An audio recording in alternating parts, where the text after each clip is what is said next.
Conflict and Courage, the devotional.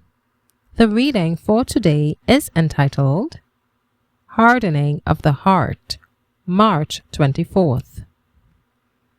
But the Lord hardened Pharaoh's heart so that he would not let the children of Israel go. Exodus 10 verse 20. How does the Lord harden the hearts of men?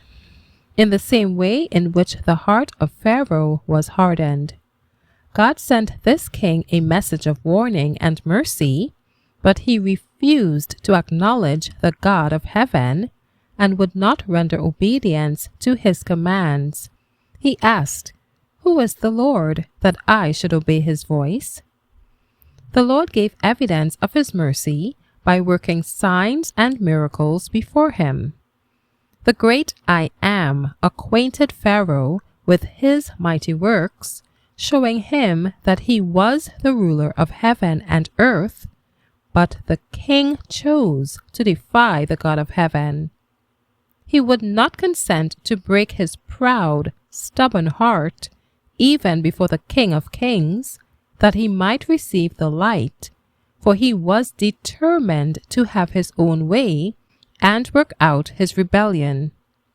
He chose to do his own will and set aside the command of God, and the very evidence given him that Jehovah was above all the gods of the nations, above all the wise men and magicians, only served to blind his mind and harden his heart.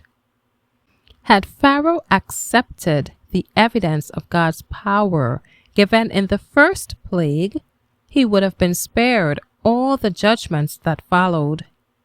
But his determined stubbornness called for still greater manifestations of the power of God, and plague followed plague, until at last he was called to look upon the dead face of his own firstborn and those of his kindred, while the children of Israel, whom he had regarded as slaves, were unharmed by the plagues, untouched by the destroying angel.